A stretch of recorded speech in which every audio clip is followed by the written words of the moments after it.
नमस्कार विद्यार्थी मित्रों, मंगलमूर्ति विद्यालय मवानी अंदर हूँ शैलेष डुंगराणी तमारा सर्वનું हार्दिक स्वागत करूँ छूँ। मित्रों, छेल्ले आपणे लेक्चर नंबर 1 जोयो तो आज मित्रों आपणे लेक्चर नंबर 2 જોવા તરફ જઈ રહ્યા છે। તો આપણે આજે ફરી વખત જીનીટના થોડા ક્વેશ્ચન સોલ્વ કરીશું। એમાંનો પહેલો ક્વેશ્ચન કંઈક તમારી સમક્ષ આ રીતનો છે। નીચેની આકૃતિ જુઓ। એલ લંબાઈના વાયરમાં થી પ્રવાહ આઈ જે છે તે પસાર થાય છે। પ્રવાહ ને લીધે બિંદુ પી પાસે એટલે કે મિત્રો અહીંયા તાર છે એલ લંબાઈનો છે, એમાં પ્રવાહ પસાર આઈ થાય છે, ઉપરની બાજુએ બતાવ્યો છે।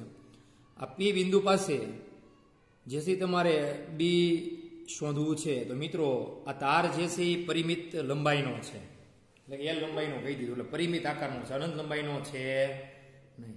જો વિદ્યાર્થી મિત્રો અનંત લંબાઈનો હોત ને તો તમે જે છે એ બાયો સાવરના નિયમ મુજબ સીધું જ તે અહીંયા ચુંબકી ક્ષેત્ર મેળવી શકો। એટલે પરિમિત લંબાઈ માટે થિયરી છે મિત્રો। આપણે ધારો કે આ એક એલ લંબાઈનો પરિમિત લંબાઈનો તાર હોય તો એના કારણે ધારો કે પી બિંદુ પાસે જે લંબ દ્વિભાજક છે અહીંથી ઉદ્ભવતું ને અહીંથી ઉદ્ભવતું ચુંબકી ક્ષેત્ર આપણે મેળવવું છે, પ્રવાહ આઈ વહે છે, આઈડીએલ છે। તો મિત્રો મ્યુ 0 આઈ છેદમાં 4 પાઈ સાઇન થીટા 1 વત્તા સાઇન થીટા 2 આવું કંઈક સૂત્ર આવે જે તમારે સીધું યાદ રાખો થીટા 1 ને થીટા 2 એંગલ બરાબર છે। એટલે કે મિત્રો કોઈ એલ લંબાઈનો તાર હોય જેમાંથી આઈ જેટલો વિદ્યુત પ્રવાહ વહેતો હોય તો એ તારના કારણે એટલે કે આ તારના લીધે કે ધારો કે અહીંયા પી બિંદુ છે તો ત્યાં ઉત્પન્ન થતું ચુંબકીય ક્ષેત્ર, ધારો કે એમાં ખૂણો જે છે આ બિંદુના લીધે થીટા 1 બનતો હોય, તેવી જ રીતે સેકન્ડ છેડે એટલે કે બીજા છેડો જે તારનો છે ત્યાંથી ખૂણો જે છે એ થીટા 2 બનતો હોય તો આવા થીટા 1 ને થીટાને લીધે ઉદ્ભવતું ચુંબકીય ક્ષેત્ર મ્યુ 0 આઈ છેદમાં 4 પાઈ વાય 4 પાઈ વાય આવે।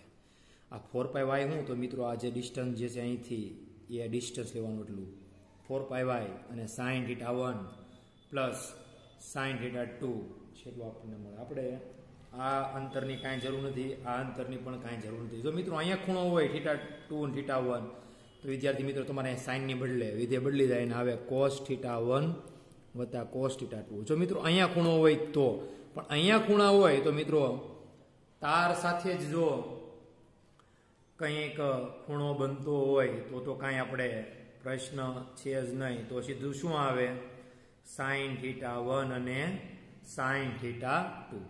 પરંતુ એંગલ જે છે પી બિંદુની સાથે બનતો હોય આ ડિસ્ટન્સનો તો તમારે અહીંયા કોસ લેવા પડે। હવે તમને થોડીક વાતની માહિતી મળી ગઈ છે એટલે તમે આ પ્રશ્ન જે છે એ સોલ્વ કરી શકશો। તો મિત્રો અહીંયા તાર જે છે ને આપણે આખું આ પેજ ઉલટાવવું પડશે કે આ તાર જે છે ને આ રીતે બનાવીએ તો મિત્રો અહીંથી આ બિંદુ આગળ ને અહીંથી આ બિંદુ આગળનો એંગલ આપણે લઈએ અને અહીંથી લંબ લઈએ તો એ એલ જ લંબાઈ થાય, ઓકે। પછી મિત્રો પ્રવાહ વહે છે, આ ખૂણો જે છે એ 45 જ બને ઓલરેડી, ઓકે। તો આ 45 ને આ તો 90 જ બને, તો આપણને અહીંયા દેખાય છે। તો મિત્રો સાઇનની વેલ્યુ વાપરીને તમે આ થિયરી પ્રમાણે કેલ્ક્યુલેશન કરીએ કહો તો બી એટલે કે પી બિંદુ પાસેનું ચુંબકીય ક્ષેત્ર એટલે કે તમારે વાત કરવી પડે કે પરિમિત આકારના તાર માટે આકાર જે છે એ તમારી પાસે કેવો છે પરિમિત એટલે નિશ્ચિત આકાર છે એમ ટૂંકમાં, બીજું કાંઈ નહીં બરાબર છે। તો શું આવશે તો બી બરાબર આપણે વાત કરીએ કે બી બરાબર તો મ્યુ 0 આઈ કેટલો વહે છે તો આઈ એસ છેદમાં 4 પાઈ વાય કેટલું છે તો મિત્રો એલ છે, રેડી, વાય જો અંતર તો કેટલું થશે એલ, તો તમે આ લઈ શકો તારની લંબાઈ બરાબર છે। સાઇન થીટા 1 કેટલો છે તો આપણી પાસે 90, તો sine 90 plus sine 45 degree, ready. મિત્રો આપણે સાઇન 90 અને સાઇન 45 એનું કેલ્ક્યુલેશન કરીએ। આમ તો મિત્રો એક જ છેડા લીધે વાય વાંધો નહીં, હાલો mu 0 I divide by 4 pi L sine 90 લઈએ વત્તા 45 એટલે 1/√2 થશે, ઓકે। તો વિદ્યાર્થી મિત્રો mu 0 I divide by 4 pi L અહીંયા જે છે શું કરશું તમે, અહીંયા 1 છે અને પ્લસ 1/2 છે રૂટ, બરાબર છે ને, ઓકે।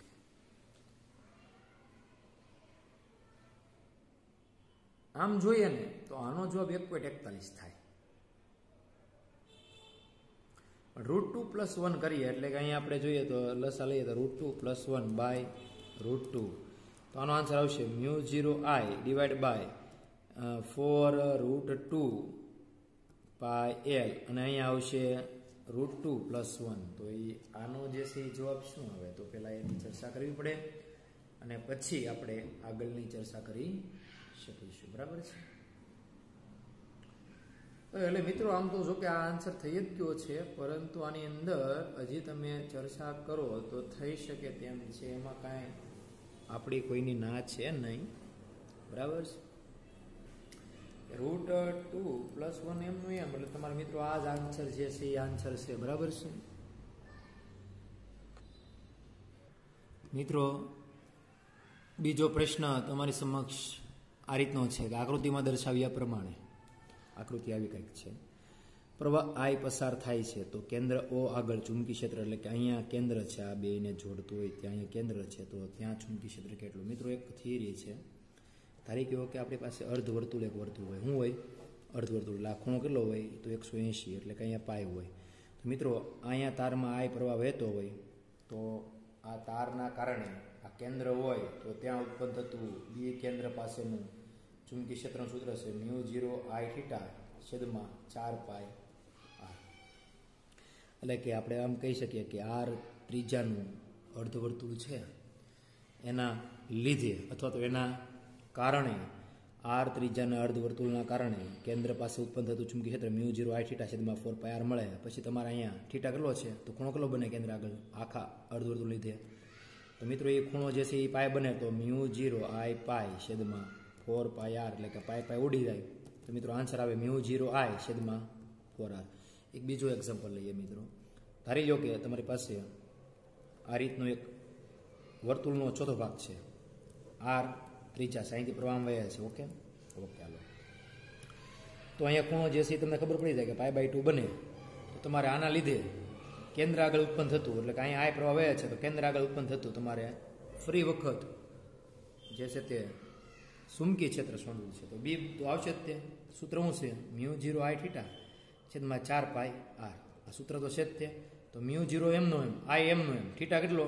તો તમને ખબર છે π/2 અને છેદમાં 4π, r નો એમનો પાય ઉડી જાય ખાલી. અને μ0I / 8r આવી જશે. આવ્યો સમજણ પડી છે હું જે કહેવા માંગુ છું તે? મિત્રો પછી એમ પ્રશ્ન થાય કે આના લીધે ચુંબકી ક્ષેત્ર અહીંયા કેમ હશે? તો મિત્રો તમે વાત કરો તો અહીંયા જે છે આ અંગૂઠો પ્રવણ દિશામાં રાખો તો અંદર જાય, તો આના લીધે રાખો તો અંદર જાય, આના લીધે અંદર જ જાય. એટલે મિત્રો તમને કંઈક ચુંબકી ક્ષેત્ર મળે. પણ અહીંયા આપણે વર્તુળની જ વાત કરવી પડે. આની જે છે એ કંઈ વાત કરવાની જરૂર ત્યારે છે નહીં, નગર પછી એની વાત કરવા બેસું તો પાછો સમય જે છે એ ઘણો બધો વયો જશે આમ તો. બરાબર છે? એટલે આપણે હવે જોઈએ તો અહીંયા જે છે આ વર્તુળ જે છે એનો π/2 ભાગ હોય, તો આ કેટલો ભાગ હોય? તો મિત્રો આખો ખૂણો કેટલો હોય? તો 2π હોય. તો 2π માંથી કેટલું બાદ કરવું પડે? π/2. તો જવાબ શું આવશે? 3π/2 આવશે આમ તો. બરાબર ને? જુઓ તો 4 - π / 2 એટલે કે 3π/2 આવે ને. તો મિત્રો આ ખૂણો જે છે આ વર્તુળનો ખૂણો કેટલો હશે? તો 3π/2 હશે. આનો π/2. તો મિત્રો બે જે છે એની વાત કરીએ તો બેયનું જે છે તો અહીંયા તમે અંગૂઠો રાખો પરવન દિશામાં અહીંયા, તો તમારે આ રીતે અંગૂઠો રાખો તો તમારા આંગળા જે છે નીચે અંદર જશે. આ રીતે અહીંયા રાખશો ને તો એ આંગળા તો નીચે જશે, આ આંગળા જે છે આમ જ જશે. તમે જુઓ, ચેક કરો. તો B1 મેળવીએ, પછી B2 મેળવીએ. સૂત્ર છે આપણી પાસે μ0I θ/ 4π. હવે ડિસ્ટન્સની બદલે ત્રિજ્યા કેટલી છે? તો અહીંયા r જ છે. અહીંયા ત્રિજ્યા કેટલી છે? જુઓ તમે આ વર્તુળની, તો 2r ત્રિજ્યા છે. તો અહીંયા તમારે શું કરવું પડશે? μ0I θ/ 4π અને 2r મલ્ટીપ્લાય કરવા પડશે ને. ઓકે. હવે મિત્રો કરંટ જે છે એ પહેલામાંથી આવે છે અને સેકન્ડમાંથી તે કરંટ તો જે છે એટલે કે વિદ્યુત પ્રવાહ જે પસાર થાય છે તે આ જ થાય છે, પણ એંગલ જે છે એ 3π/2 છે. તો અહીંયા શું કરશો? તો μ0I θ/ 4πr. અહીંયા થીટાની જગ્યાએ તમે શું મૂકશો? 3π/2 મૂકશો. ને અહીંયા થીટાની જગ્યાએ શું મૂકશો? μ0I θ બરાબર શું મૂકશો? તો π/2 મૂકશો. ને છેદમાં શું થાય? 4 × 8πr. π અહીંયા પાય ઉડી જાય. મિત્રો આન્સર શું આવે અહીંયા? તો μ0I અને 3 તો છે જ તે ડિવાઈડ બાય 4 × 8r આવશે. તો અહીંયા તે μ0I અને અહીં બીજું કંઈ છે જ નહીં, અહીંયા 2 છે તો 2 × 8 એટલે 8 × 16r આવે. મિત્રો હવે તમારે શું કરવું પડે? તો બે જે છે એનું ચુંબકીય ક્ષેત્ર પરિણામી જે છે ક્યાં આવ્યું? તો જે છે B1 વત્તા B2 ક્યાં આવ્યું? તો તમારે અંદર આવ્યું એટલે ક્રોસ કેવું પડે? ક્રોસ એટલે અંદર નિશાની, બરાબર છે? તમે આંગળાનો નિયમ વાપરો. એટલે કે આંગળા એટલે ઘણા એમ થાય કે આ શું સાહેબ બોલવા મળ્યા, એટલે જમણા હાથનો અંગૂઠાનો નિયમ એમ. તમને ખબર પડશે કે ક્યાં ચુંબકીય ક્ષેત્ર આમાં મળે છે આ આકૃતિમાં, બરાબર છે?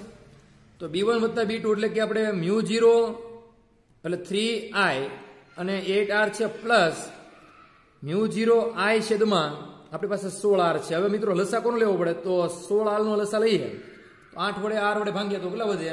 8 દુ 16 એટલે 2 વધે.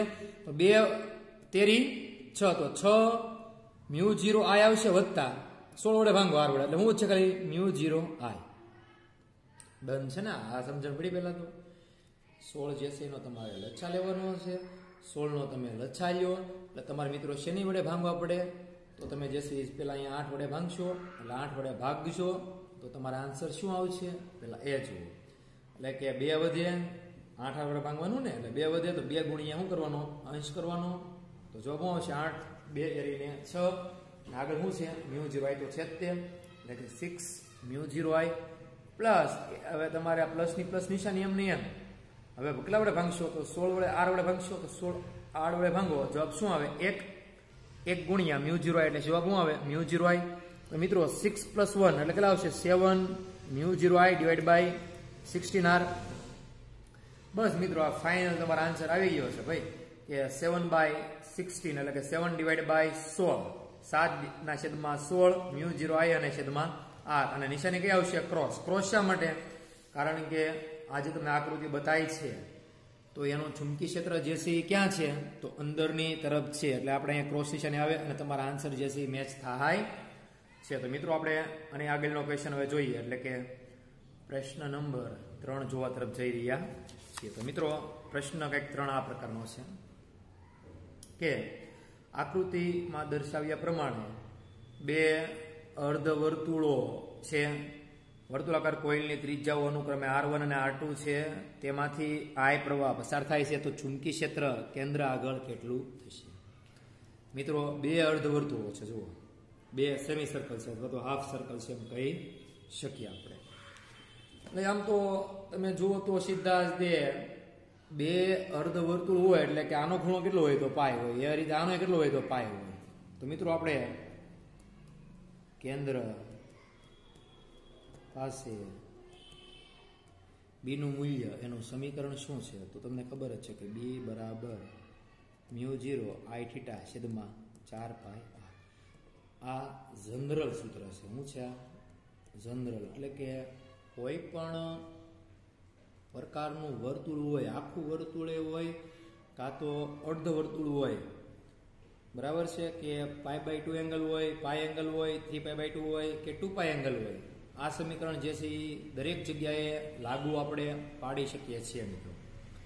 તો તમે જે જુઓ છો તો અહીંયા તમે જે છે આંગળા આ દિશામાં રાખો તો આનું ચુંબકીય ક્ષેત્ર આ બિંદુ આગળ કેમ હશે? તો એ અંદર તરફ હશે. રેડી મિત્રો? આ દિશામાં રાખશો ને આંગળા તો તમારું ચુંબકીય ક્ષેત્ર પાછું અહીંયા અંદર તરફ જ મળશે. એટલે કે ચુંબકીય ક્ષેત્ર તો જે છે એ ક્રોસિંગ છે. તો મિત્રો B બરાબર શું થશે? B1 વત્તા B2 થશે અંદર અંદર એટલે તમારે ક્રોસ કહેવું પડશે.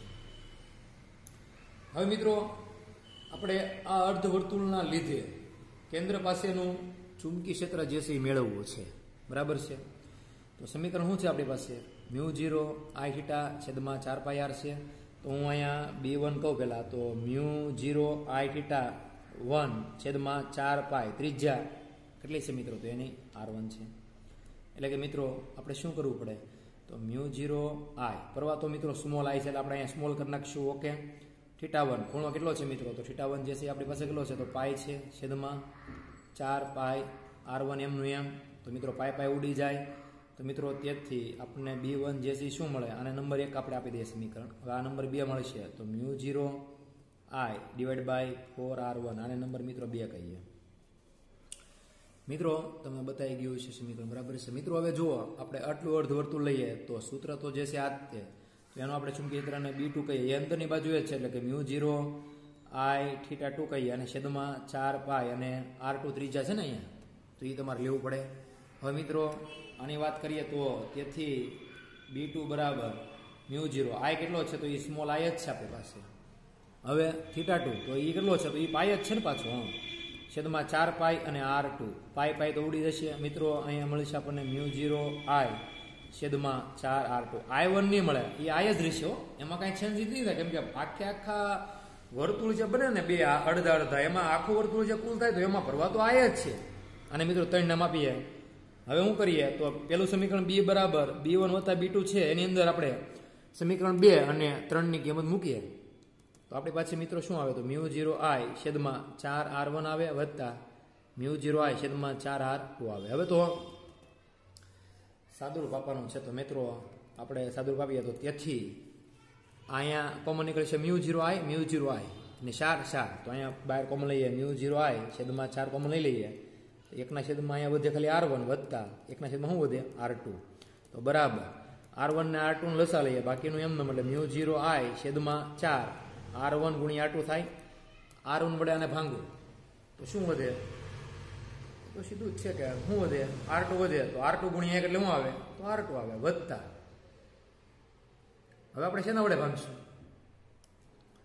હા તો હવે તો તમને ખબર પડી ગઈ છે હવે તમારે સીધું શેના વડે ભાંગવાનું છે તો અહીંયા જે છે અહીંયા સમીકરણ છે એમાં R2 વડે જે સાને ભાંગવાનું છે તો R2 વડે ભાંગવો તો જો શું વધે R1 વધે તો R1 ગુણ્યા 1 એટલે શું આવે R1 અહીંયા કૌંસ મૂકી દેવાય અને અહીંયા ક્રોસ કરી નાખો એટલે મિત્રો μ0I છેદમાં 4 R1 વત્તા R2 અથવા તો R2 વત્તા R1 જે છે ને તમે સીધું જ તે R2 વત્તા R1 ને તમે R1 વત્તા R2 લખી તો શકો છો ને હા છેદમાં R1 ગુણ્યા R2 તો જો તેનો જવાબ છે હા આન્સર જો તો છે એ મળે છે આન્સર એમ જો એટલે એ આન્સર મળે છે હા μ0I છેદમાં 4 R1 વત્તા R2 છેદમાં R1 ગુણ્યા R2 તો વિદ્યાર્થી મિત્રો ક્વેશ્ચન નંબર જે છે આપણે 3 સોલ્વ કરી નાખો મિત્રો આજે આપણે જે ક્વેશ્ચન જોઈએ છે તે મોટા ભાગે પૂછાઈ ગયેલા જ ક્વેશ્ચન જોઈએ છીએ કે જી અને નીટ અથવા તો તમે EEE કહી શકો જે જી બની ગઈ છે અત્યારે અને PMT જે નીટ હતી અત્યારે છે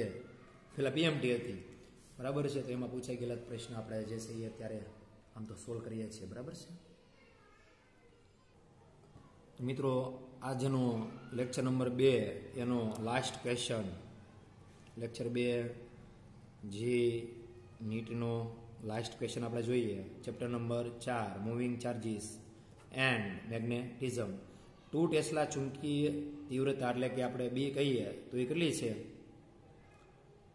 કયો સીધી 2 ટેસ્લા રેડી એક પ્રોટોન લંબરૂપે મીટર પ્રતિ સેકન્ડ એટલે કે V આપ્યો છે વેગથી એટલે કે 3.4 ગુણ્યા 10⁷ મીટર પ્રતિ સેકન્ડના વેગથી પ્રવેશે છે તો પ્રોટોનનો પ્રવેગ એટલે કે 1 એટલે તો મિત્રો તમારે અહીંયા સીધું સૂત્ર F બરાબર QEB sin θ sin 90 sin 90 એટલે કેટલો થશે તો 1 થાય કે નહીં તો એટલે QEB sin 90 તો QEB F નું સમીકરણ અહીંયા વાપરવું પડશે અને F જે છે રેખી છે એટલે કે MA બરાબર QEB હવે QEB ની જગ્યાએ તમે EVB કહી રહ્યા કેમ કે તમારી પાસે શું છે પ્રોટોન છે તો આપણે AP કહી દઈએ આને એટલે કે પ્રોટોનનો પ્રવેગ AP આપણે મેળવવો છે તો આને MP કહેવાય ને હા તો EVB છેદમાં MP થાય ને હવે તેથી આપણે AP ને કરતા કરીએ એટલે કે એસેલરેશન ઓફ પ્રોટોન રેડી ને જો સમજણ પડી F બરાબર શું છે સૂત્ર QEB sin θ છે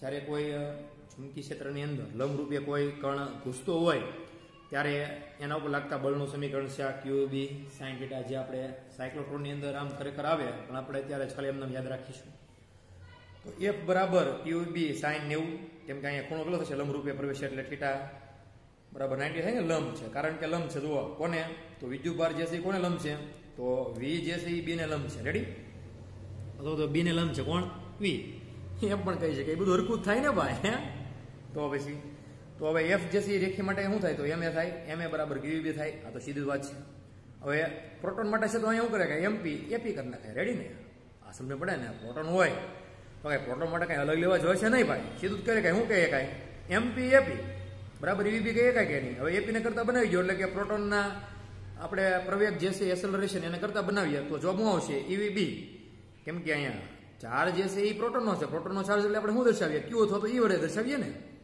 હવે તમે QEB પણ મૂકી શકો મને કઈ વાંધો છે નહીં ભાઈ V અને B છેદમાં MP P એટલે કે પ્રોટોનનું માસ તો મિત્રો આપણે અહીંયા ઇક્વેશનની અંદર આન્સર આવી જાય સીધું જ તે ઇક્વેશનની અંદર તમે વેલ્યુ મૂકો બધાને હાલો તો એપી બરાબર ઈ કેટલો છે તો 1.6 × 10⁻⁻19.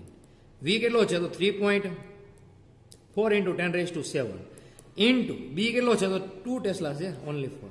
ડિવાઈડ કેટલો છે તો એમપી કેટલો છે તો માસ ઓફ પ્રોટોન 1.67 × 10⁻27. તો તેથી મિત્રો આપણે આન્સર લાવીએ તો સીધો તે આન્સર તમને મળી જ જશે, કેમ કે 6.5 × 10⁻50.